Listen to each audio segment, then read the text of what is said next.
The massive shadow fell across the peaceful gardens of the diplomatic compound on Kepler 442b. Ambassador Elena Rodriguez looked up from her morning tea, her weathered hands trembling slightly as she watched the enormous creature descend from the crimson sky. The dragon's scales glowed with an otherworldly blue light, each one the size of a dinner plate, and its eyes burned like twin stars in the dim alien sunrise. Zephyros had arrived without warning, as he always did. The locals called him the Destroyer of Worlds, and for good reason. In his 3,000 years of existence, he had wiped out 17 civilizations that dared to oppose his will. His reputation preceded him across the galaxy like a plague, spreading fear through every diplomatic channel and trade route. The dragon landed with earth-shaking force in the center of the compound's main courtyard, his massive claws gouging deep furrows in the carefully maintained stone. Steam rose from his nostrils as he surveyed the human settlement with obvious disdain. The security guards reached for their weapons, but Ambassador Rodriguez raised her hand to stop them. She knew their laser rifles would be useless against a creature who had survived direct hits from plasma cannons. "What brings the mighty Zephyros to our humble colony?" the ambassador called out, her diplomatic training keeping her voice steady despite the terror clawing at her chest. The dragon's massive head turned toward her, and when he spoke, his voice was like rolling thunder. "I have come for tribute, human. Your species has been mining the crystal caves of Zirian Prime without my permission. The penalty for such arrogance is the complete destruction of this outpost." Elena felt her blood turn to ice. The mining operation on Zirian Prime was essential to their colony's survival.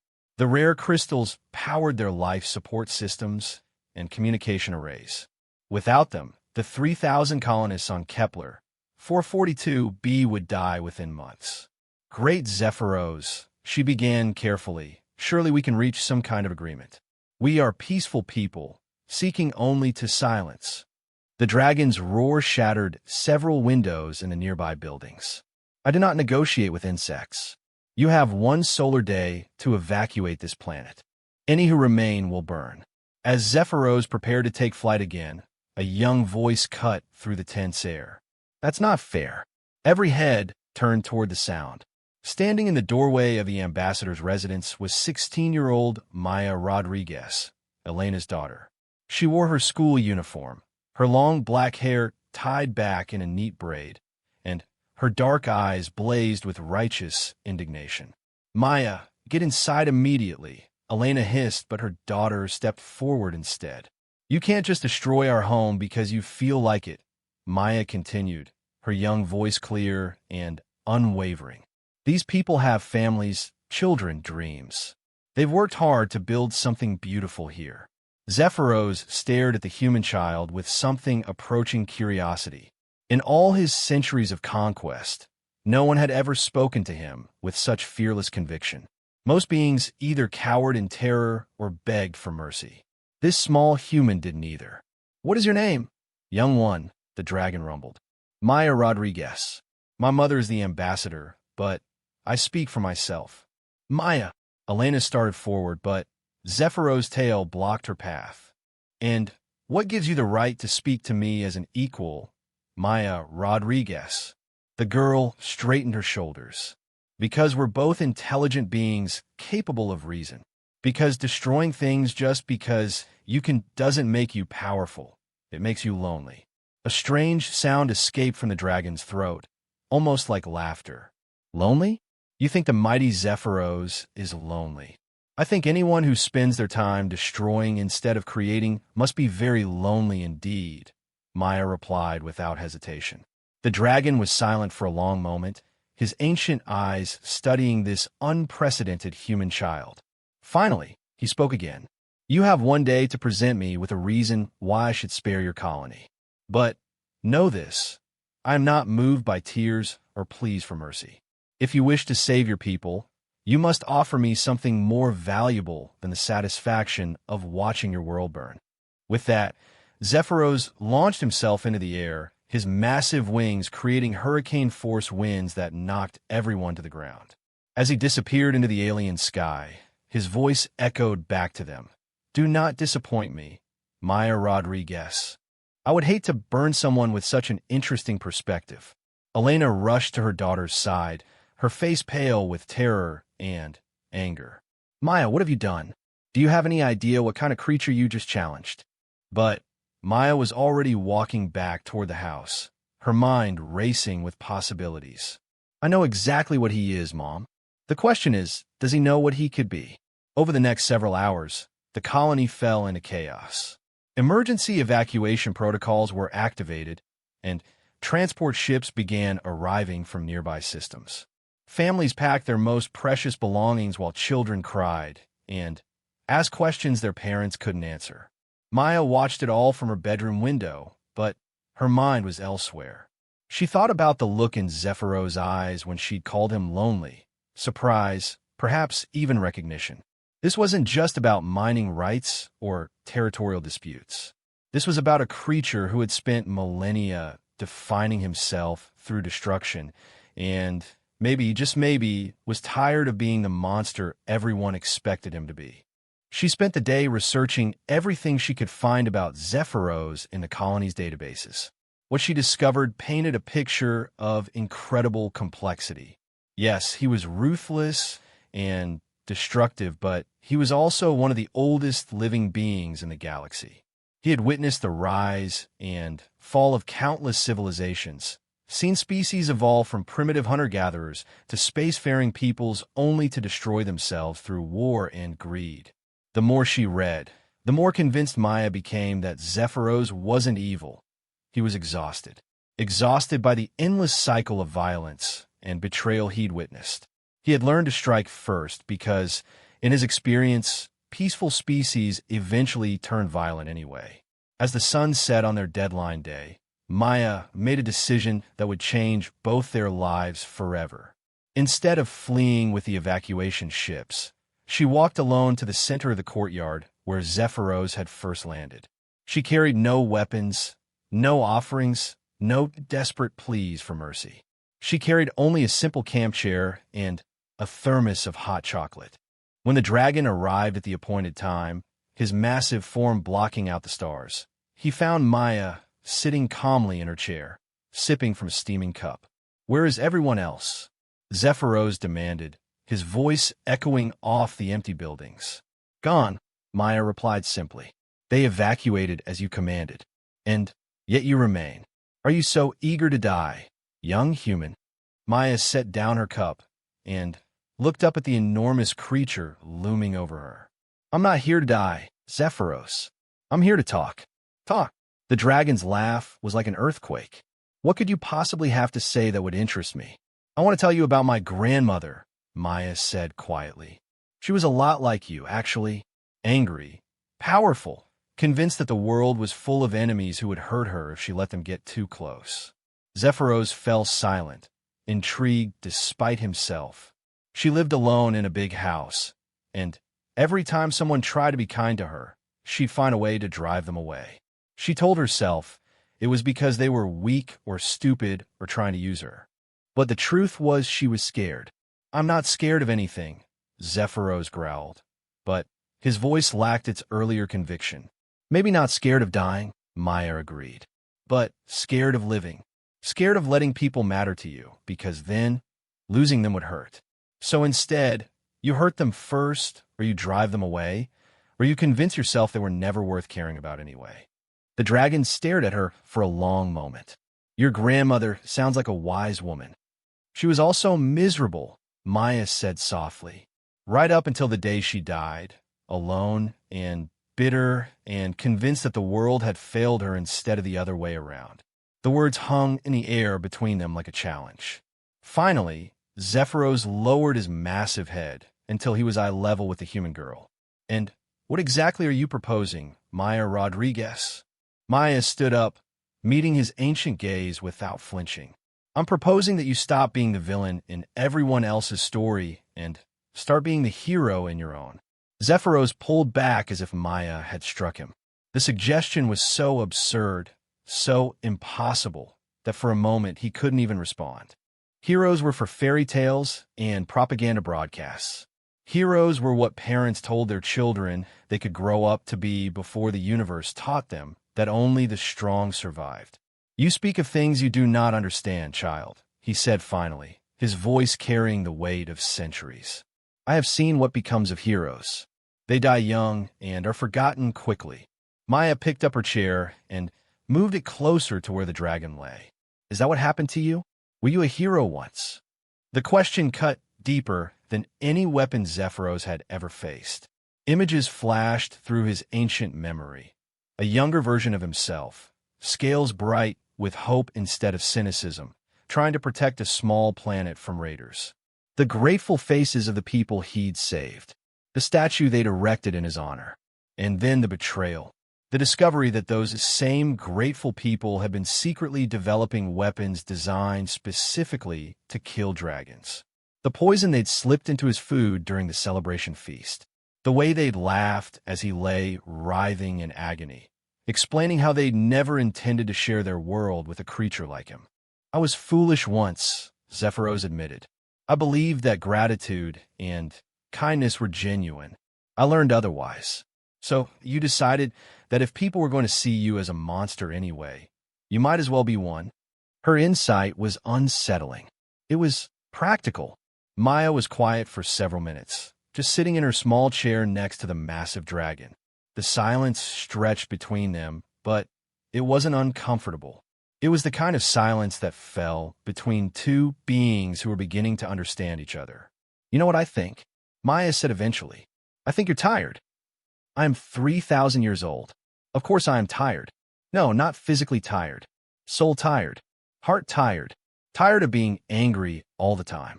Tired of destroying things. Tired of being alone." Zephyros wanted to deny it, to roar and rage and prove that he was still the fearsome destroyer he'd built himself into. But the words wouldn't come. Instead, he found himself saying, "What if you're right? What if I wanted to be different? It's too late. The galaxy knows what I am. They will never see me as anything else." "The galaxy is made up of individuals," Maya said firmly. "And individuals can change their minds if you give them a reason to." "And how exactly would you suggest I do that?" Maya grinned, and for the first time since their conversation began, she looked like the 16-year-old she actually was. "Well, you could start by not destroying our colony." Despite everything, Zephyros found himself almost smiling. "That seems like a very small first step. All the best journeys start with small steps. Besides, I have a bigger idea." Before Zephyros could ask what she meant, the sound of approaching ships filled the air. The dragon tensed, expecting an attack, but Maya remained calm. "Those are the evacuation ships returning," she explained. "I sent a message telling them it was safe to come back. You were very confident in your ability to convince me. I was confident that you're not actually the monster you pretend to be."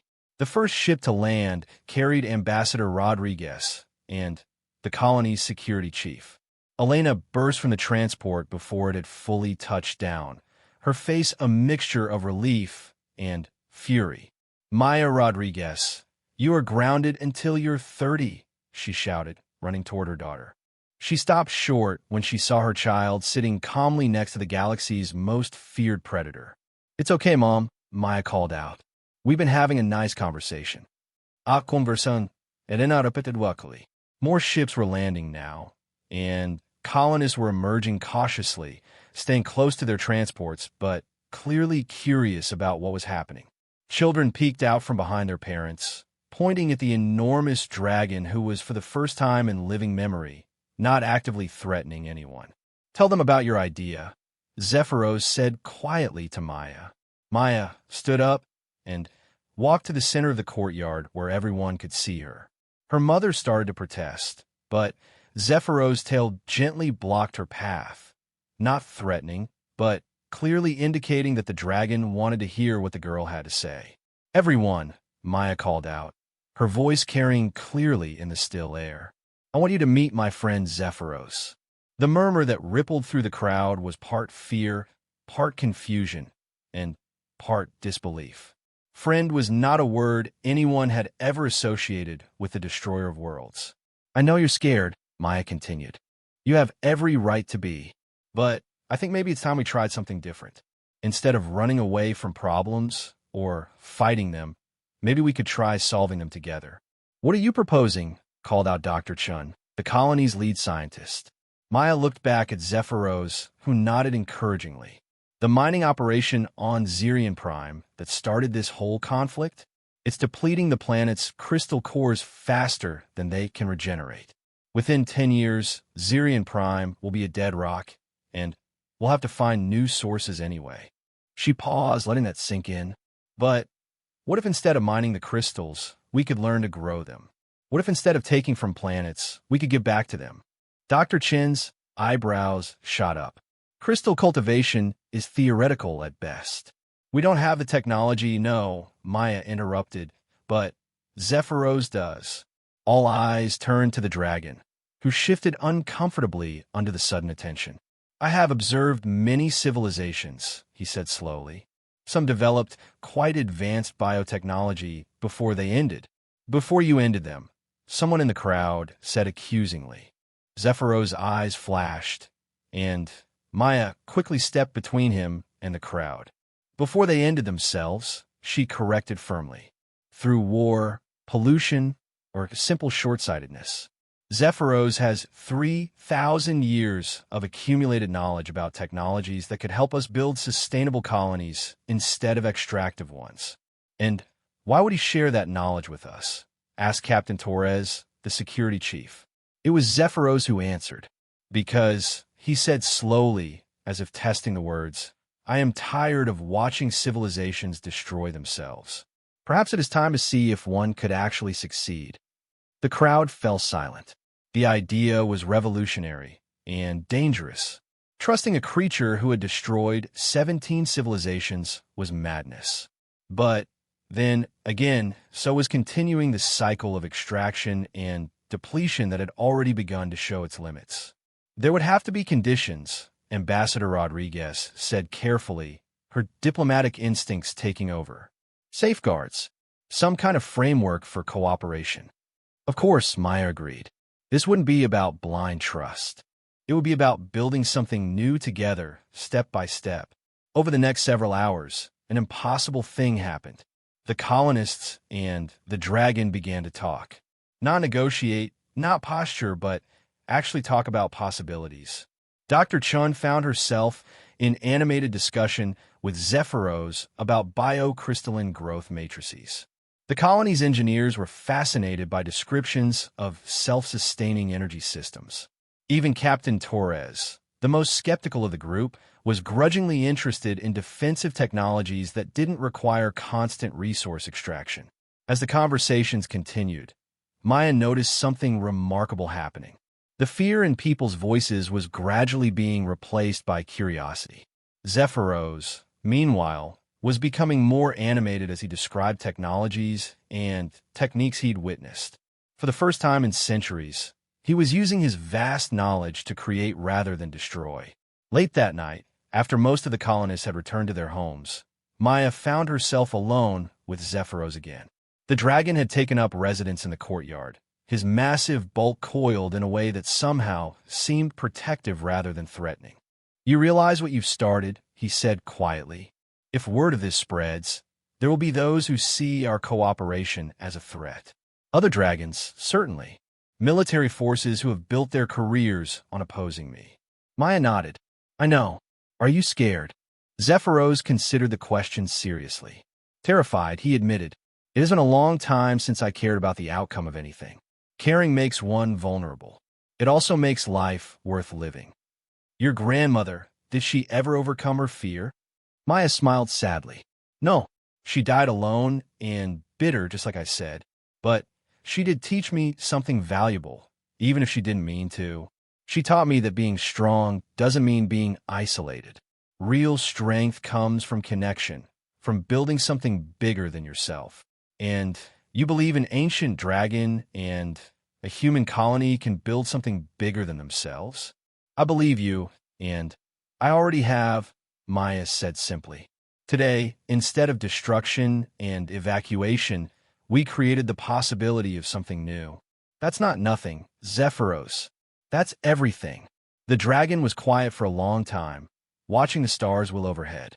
Finally, he spoke again. There is something you should know, Maya Rodriguez.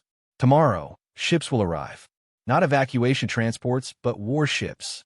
The Galactic Council has decided that my presence here represents a clear and present danger to all nearby systems. Maya felt ice form in her stomach. How many ships? Enough to turn this planet into a crater if they believe I am still the threat they think I am. Then we'd better make sure they don't believe that, Maya said with more confidence than she felt. And how do you propose we do that? Maya stood up and dusted off her school uniform. By showing them what we've built in one day, and by proving that even the most ruthless alien dragon in the galaxy can choose to become something better. Zephyros watched the brave young human walk back toward her home, and for the first time in 3 millennia, he found himself hoping for tomorrow instead of dreading it. The warships arrived with the dawn, their sleek hulls blotting out the morning stars. Maya watched from her bedroom window as 12 massive vessels took positions around the colony, their weapons trained on the courtyard where Zephyros waited.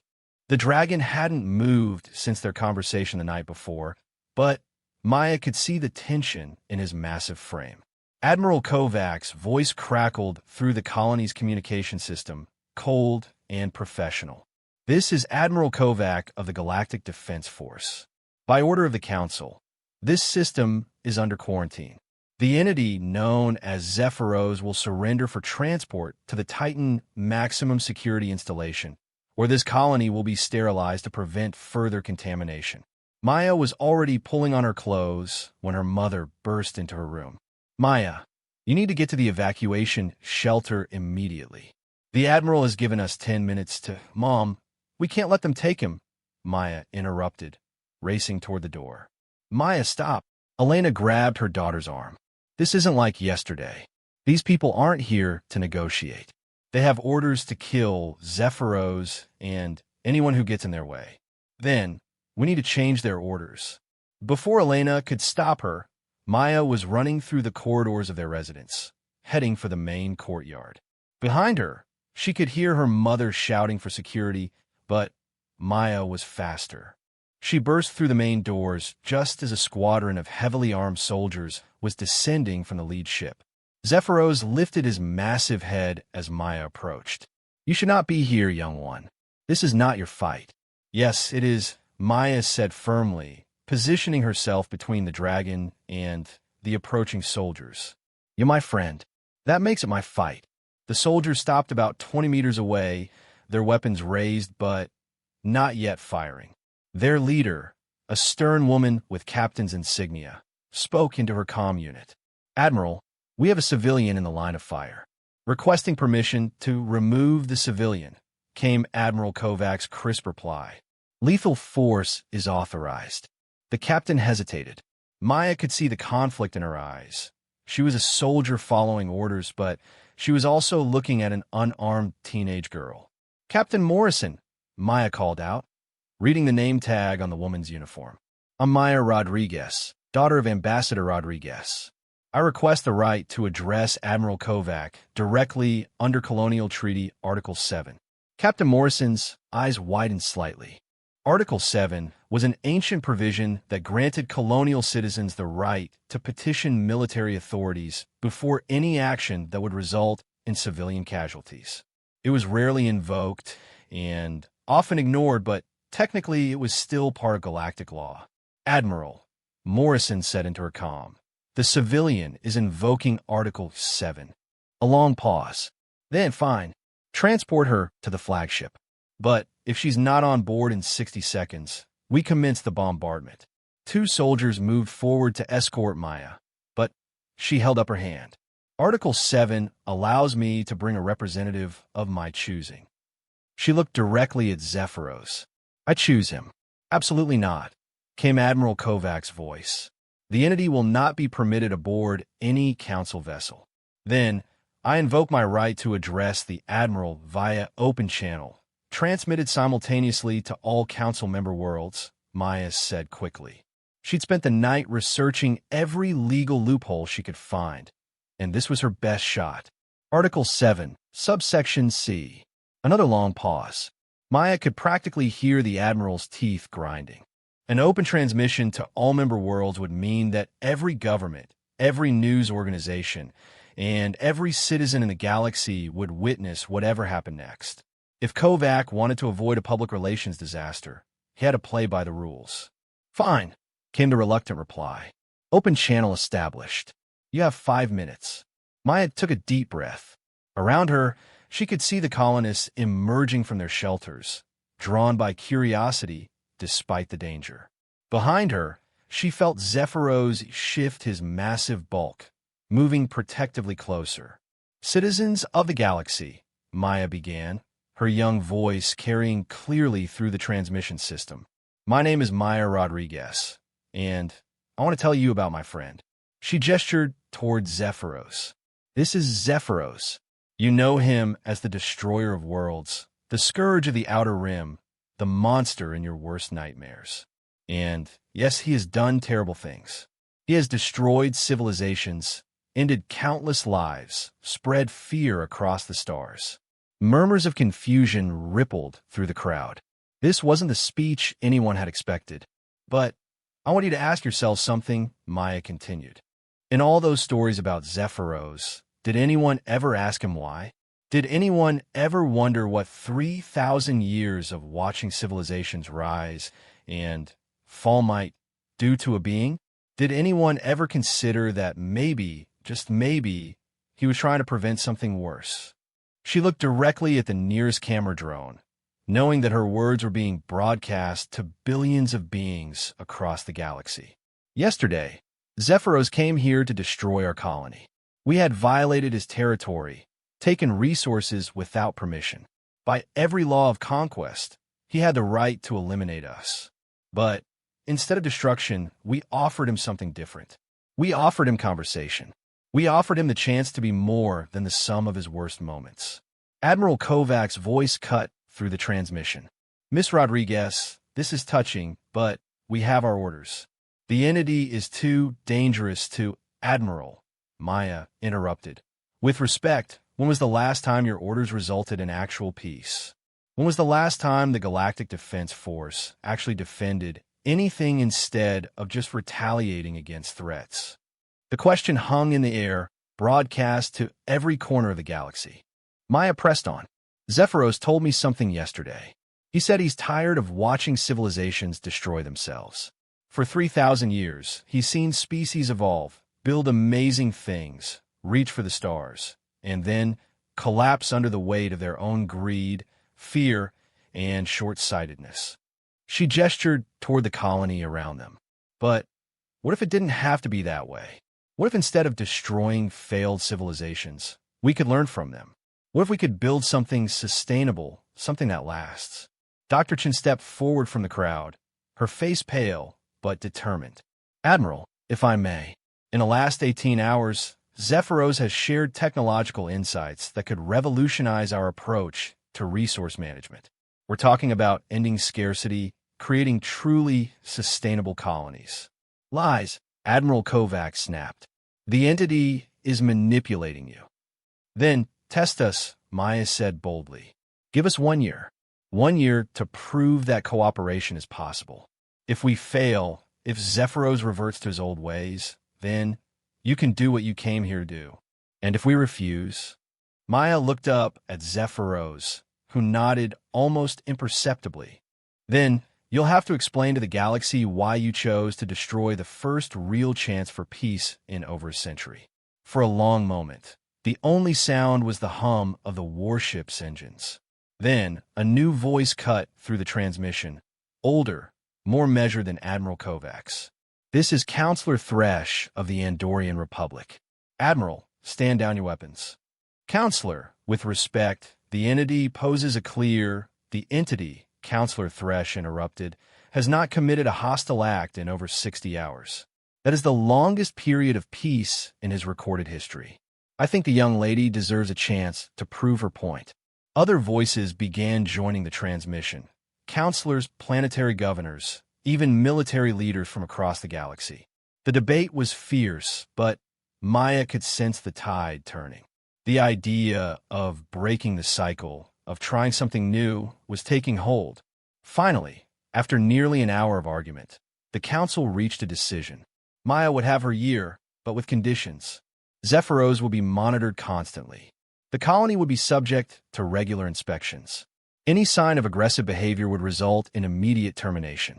As the warships powered down their weapons and began withdrawing to observation positions, Maya felt her legs go weak with relief. She sat down heavily in the courtyard, suddenly feeling every bit of her 16 years. Zephyros lowered his massive head until it was level with hers. That was either the bravest or most foolish thing I have ever witnessed. Probably both, Maya admitted with a shaky laugh. You realize what you have committed yourself to. A year is not very long to transform the galaxy's greatest monster into its most unlikely peacemaker. Maya looked around at her colony, at the scientists already discussing crystalline growth matrices, at the engineers sketching out sustainable energy systems, at the children who were no longer hiding from the scary dragon, but watching him with fascination. We're not transforming you, Zephyros, she said softly. We're just giving you the chance to be who you've always wanted to be. 6 months later, the first reports began circulating through Galactic Council channels. The Kepler 442b colony had not only become completely self-sufficient, but was actually improving the planet's ecosystem. Their new crystal cultivation methods were producing energy surpluses that they were sharing freely with neighboring systems. More surprisingly, sightings of Zephyros had been reported at disaster sites across the galaxy, not as a destroyer, but as a rescuer. When a plague threatened to wipe out the population of Rigel 7, the ancient dragon had appeared with medical supplies and knowledge of treatment from civilizations that had faced similar crises. When pirates attacked the trade routes near Vega, Zephyros had driven them off with minimal violence, then helped establish new security protocols. The galaxy was slowly beginning to see that even the most feared monster could choose to become a guardian. 1 year after the confrontation in the courtyard, Maya stood in the same spot where she had first challenged a dragon to be better than his reputation. She was 17 now, taller, carrying herself with the confidence of someone who had stared down warships and lived to tell about it. Zephyros approached her, his scales now carrying a softer blue glow that seemed to reflect contentment rather than barely contained rage. The council will arrive soon for their final evaluation. Are you nervous? Maya asked. The dragon considered the question seriously. Yes, but it is a different kind of nervousness than I have known before. I am nervous about succeeding rather than failing. I am nervous about hope rather than despair. Those are good kinds of nervous. As they spoke, ships began appearing in the sky. Not warships this time, but diplomatic vessels carrying representatives from dozens of worlds. They had come to see for themselves the miracle that had taken place on Kepler 442b. Ambassador Rodriguez, now serving as the official liaison between the Dragon and the Galactic Council, approached with a data pad in her hands. The initial reports are very positive, she told them. 17 systems have requested assistance with sustainable development. The University of Centauri wants to establish a research partnership, and there's been a 30% decrease in piracy along the trade routes you've been patrolling. Maya grinned at Zephyros. Not bad for a year's work. Not bad at all, the dragon agreed. Though I suspect this is only the beginning. As the diplomatic ceremonies began around them, Maya and Zephyros found themselves standing at the edge of the courtyard, watching the sunset paint the alien sky in brilliant colors. Do you ever regret it? Maya asked quietly. Giving up the simplicity of being feared, choosing the harder path. Zephyros was quiet for a long moment, his ancient eyes reflecting the dying light. Do you know what the word Zephyros means in the old tongue of my people? Maya shook her head. It means west wind, the wind that brings change, that carries seeds to new soil. He looked down at the remarkable human girl who had seen beyond his fearsome reputation to the being he could become. For 3,000 years, I carried only destruction. But perhaps it is time I learned to carry something else. Like what? The dragon smiled, an expression that still surprised Maya with its gentleness. Like hope, Maya Rodriguez. Like the possibility that tomorrow can be better than yesterday, if we have the courage to make it so. As the stars began to appear in the darkening sky, Maya leaned against her friend's massive flank and smiled. She had set out to save her colony and ended up helping to transform the galaxy's most feared creature into its newest guardian. But, perhaps most importantly, she had learned that even the most ruthless alien dragon could observe the simple discipline of a diplomat's daughter and choose to become something magnificent.